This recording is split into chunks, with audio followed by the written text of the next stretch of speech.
Eh bien donc, rebonjour à tous. Alors maintenant, nous allons confectionner ce fameux plomb de cou. Alors, pour cela, on a devant nous ce que nous avons besoin. Donc on a ici un diluant, en l'occurrence c'est de l'acétone, c'est pour pouvoir nettoyer avant de faire le collage avec notre super glue. De la super glue pour faire le collage de l'intérieur de la première poche. Un peu d'abrasif pour faire l'adhérence. Du papier sopalin pour essuyer pour quand on fait un peu les cochons, du scotch d'électricien qui nous permettra de relier tout ça ensemble, la fameuse boucle largable et large, euh, de la grenaille de plomb, en l'occurrence ici il y en a 2 kilos, et aussi une bouteille coupée pour pouvoir remplir la poche qui est ici.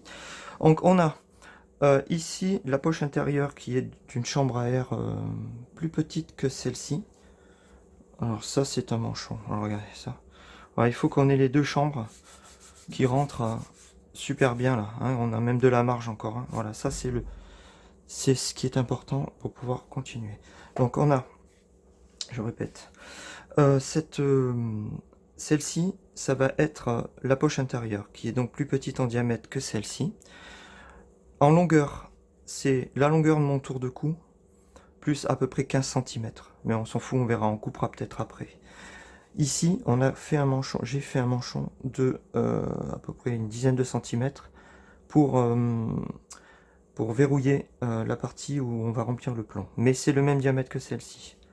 Ça, c'est l'intérieur. Et ici, on a la poche extérieure dans lequel on va mettre la boucle et qui nous servira à finir le tout. Et ça, ce sont les deux manchons de ce diamètre-là pour également verrouiller les deux rabats une fois qu'on aura mis la boucle. On a bien sûr besoin d'une paire de ciseaux pour couper l'excédent si on a besoin. Bon voilà, donc on va commencer par ça. Alors, pour commencer, on va prendre la poche intérieure. Vous voyez, il y a du talc à l'intérieur, donc ça c'est, en l'occurrence, c'est tout le temps comme ça que ça se passe. On va le retourner comme ça. Voilà, pour avoir un peu accès à cette matière-là. Donc, on va nettoyer un peu ça avec de l'acétone. Alors, l'acétone, ça peut être autre chose, hein. On peut récupérer du dissolvant aussi pour les filles. Si vous avez ça, ça peut marcher aussi. Donc, on enlève cet excédent là de talc. Ouais, comme ça.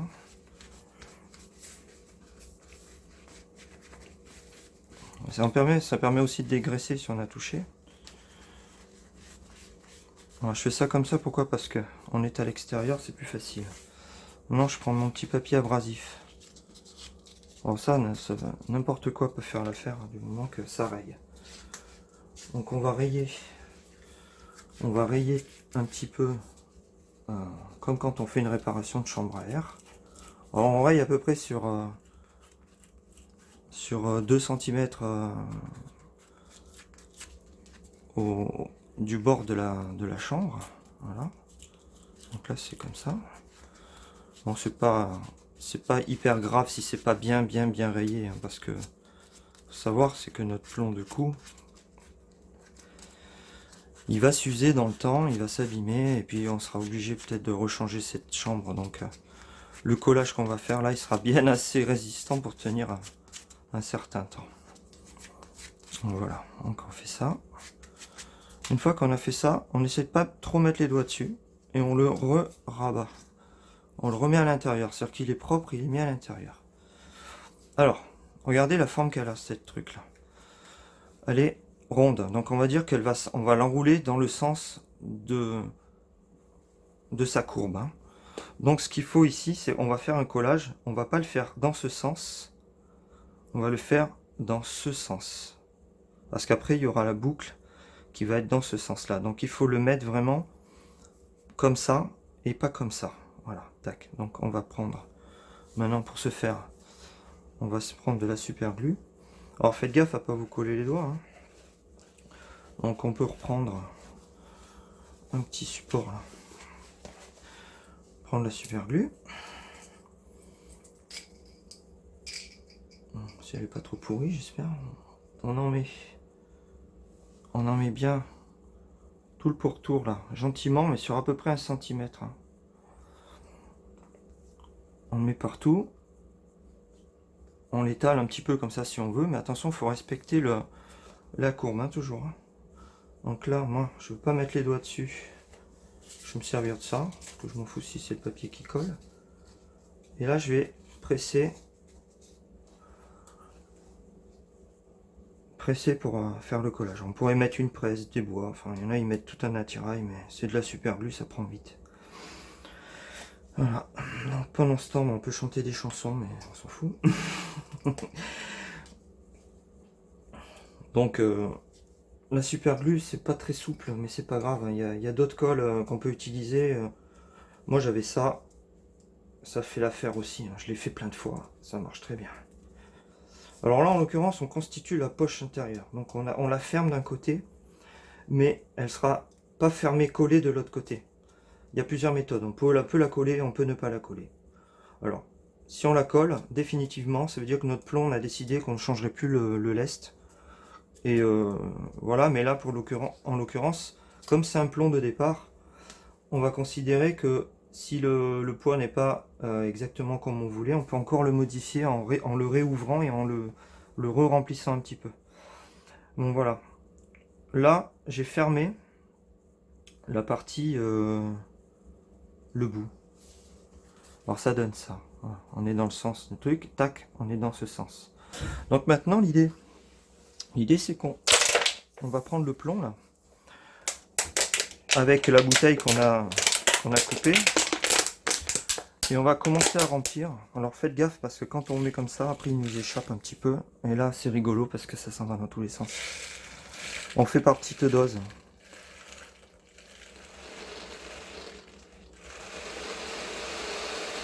On en met une partie.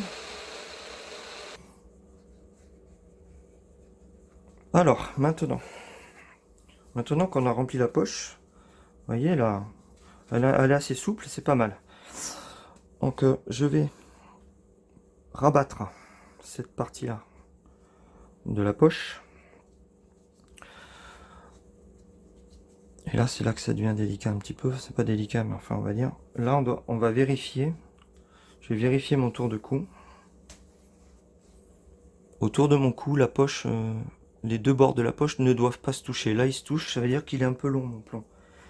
Ça veut dire qu'il faut que je tasse un peu tout ça. Alors pour tasser un peu tout ça,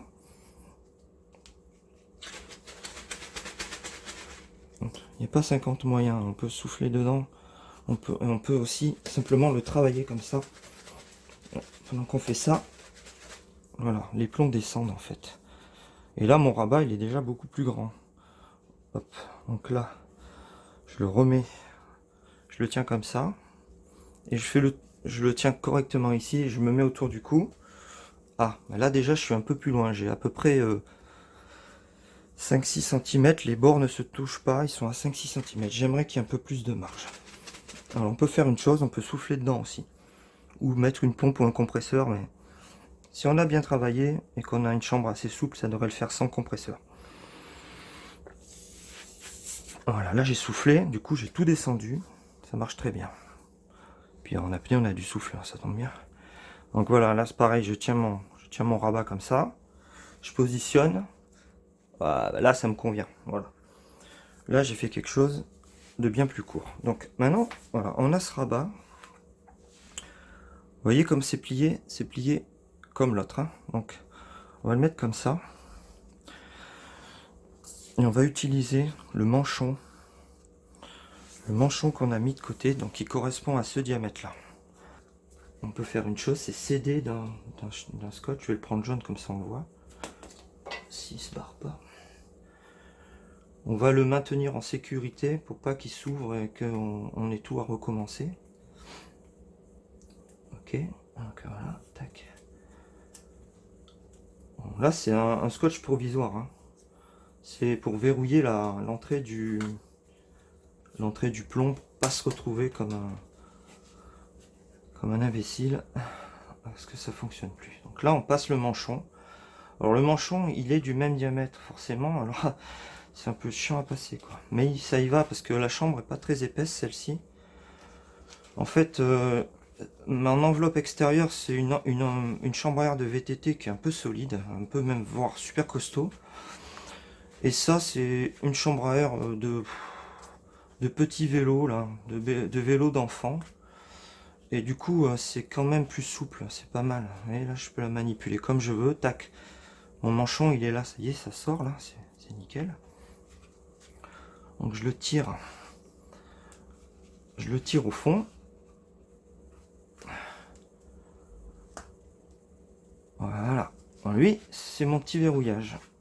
Ça m'évite. Alors il faut bien arranger la chambre de dessus là. Voilà, là il n'y a pas de pli. On est bien et on conserve un petit bidule là. Bon, en l'occurrence, je vais quand même l'avancer un petit peu plus. Je voudrais quand même pouvoir, voilà, je voudrais quand même pouvoir le scotcher des deux côtés pour que ça me fasse vraiment un pocheton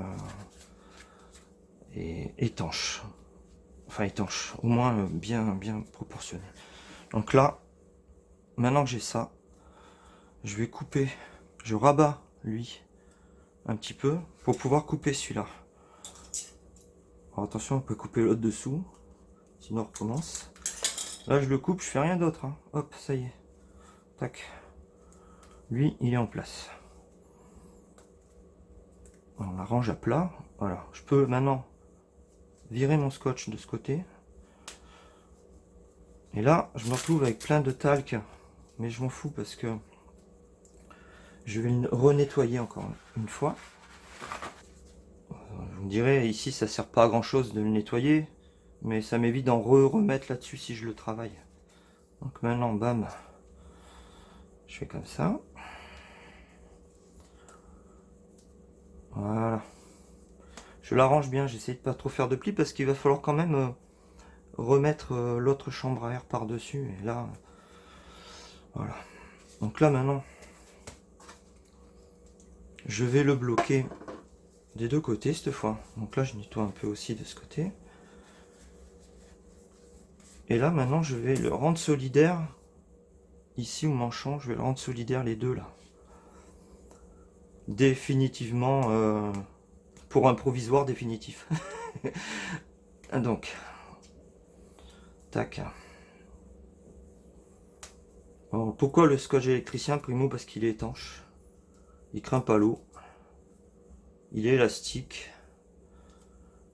Ouais, c'est déjà pas mal quoi. Et du coup, en plus, on peut le couper à la main. Enfin, c'est pas, faut pas prendre des scotch toilés, des trucs trop techniques. Déjà, ils sont beaucoup plus chers. Ça sert à rien de s'emmerder.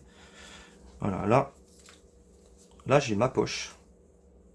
Hein. Je vais en rajouter un ici parce que là, je suis fermé comme ça. Je vais en rajouter un ici pour éviter que quand je l'enfile, mon manchon il se retourne à l'intérieur. Maintenant, on va enfiler cette poche là-dedans. On peut faire aussi de ce côté. Ouais, c'est plus facile de ce côté. Vous voyez là, ça coulisse, on va dire à peu près, je dis bien correctement. Voilà. Alors déjà, c'est un peu la chenille maintenant. Hein. Voilà, vous arrivez à attraper la poche intérieure, tout bloqué. Voilà. Voilà, cette fois ça marche correctement. Je peux le pousser. Je tiens le tout ici, je tire mon extérieur. Voilà. Ça y est. Vous voyez là? Là j'obtiens ma poche extérieure avec mes deux parties qui vont recevoir ma boucle, mâle et femelle. Au toucher, j'ai rien qu'à bouger à l'intérieur. Donc on a toujours notre courbe naturelle du plomb. Hein, vous voyez là, il est comme ça. Donc ce qu'il va falloir faire, c'est rabattre nos deux parties recevant la boucle vers l'extérieur. Avant de faire ça, on va passer les deux manchons qui vont venir bloquer ensuite les deux rabats. Hop. On met ça comme ça. Comme c'est plus court, ça passe mieux. Tout est relatif. Voilà.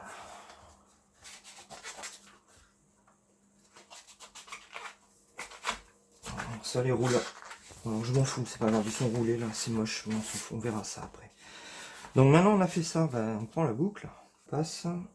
C'est de la chambre, hein, donc c'est pas évident, si évident que ça. C'est fait pour de la sangle à la base, ces boucles. Donc nous on a une double épaisseur. Voilà. Donc on va positionner, on va essayer de l'arranger un petit peu dès qu'on peut là. Donc on n'oublie pas, hein, on doit rabattre ça comme ça. Hein. Il y a des plis là. On va se débrouiller. Donc là on a notre rabat qui va venir ici. En finalité, vous voyez, hop, notre boucle elle est rentrée, c'est pareil, donc l'autre côté, bah, la boucle est symétrique, on peut la mettre comme ça ou comme ça, c'est pas un problème. Je vérifie quand même qu'elle n'ait pas un sens. Il y a des boucles qui ont un sens, celle-là on s'en fout, voilà, donc celle-là c'est bien. Et celle-là, ben, on a juste à la passer, pareil, hein, on la passe et on rabat derrière. Bon, l'idée maintenant c'est de le vérifier, notre plomb de cou, vérifier qu'il va bien autour de notre cou.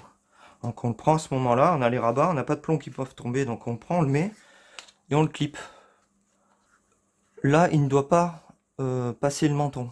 Voilà. Il ne doit pas nous écraser le cou, il ne doit pas passer par-dessus le menton. Moi, là, il est bien. Et là, maintenant qu'on est comme ça, on a notre petit manchon qui s'est enroulé comme... voilà, qui s'est mis là. On va essayer de lui refaire prendre sa forme normale. Voilà. Ce qui compte, c'est arriver à le remettre en place.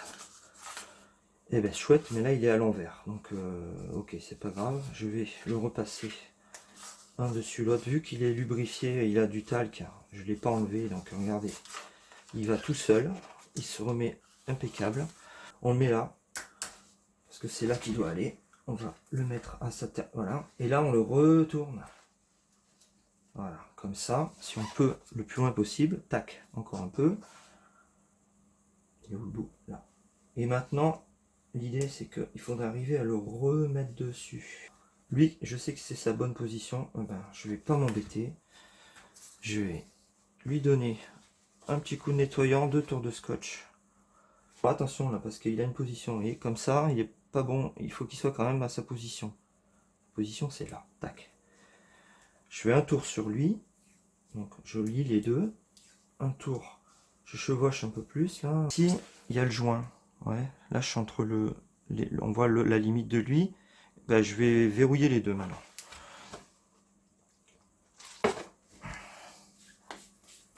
Voilà. En plus, le jaune. C'est bien le jaune. Hop. En plus, ouais, je disais, scotch électricien, c'est bien, il y a toutes les couleurs. Enfin, il y a quelques couleurs. Ça permet de personnaliser vos plombs pour pas le mélanger à la piscine. Ah, c'est à qui celui-là? C'est à qui? Vous mettez 2 tours de jaune, vous savez que 2 tours de jaune c'est vous, et puis comme ça, hop, la marque est faite. Bam. Tac. Voilà un côté. Ici, franchement, on laisse comme ça. Ça bougera jamais. L'eau, elle va rentrer, mais elle va surtout sortir aussi quand vous le mettez à égoutter. Si vous allez le mettre à égoutter comme ça, l'eau qui se trouve là-dedans, elle va se barrer. Je ne touche pas mon réglage parce que j'ai vérifié que c'était bon. Je le rabats.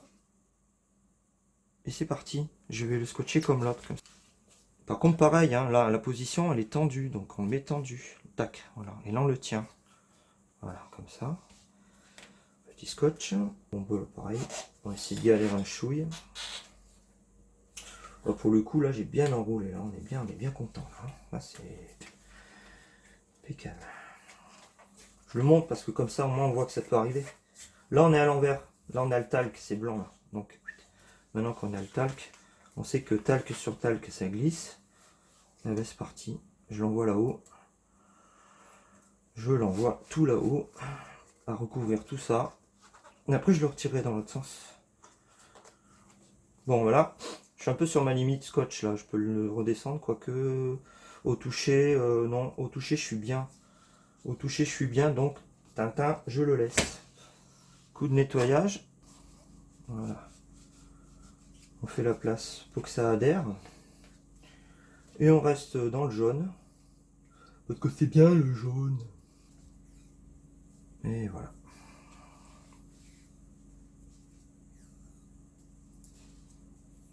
N'ayez pas peur de tirer un petit peu dessus. Ça le tend et du coup il s'applique super bien. Voilà. Je le coupe pour pas les tirer trop. Et je le lisse. Et voilà. Un plomb double enveloppe de 2 kg. Alors voilà, après on peut l'arranger un petit peu. Hein. On peut le malaxer comme ça. On le masse, on pousse le plomb, on l'arrange, on fait comme un petit boudin de pâtisserie là. Et on essaye. C'est formidable. Voilà, nickel. Voilà les amis, à vous.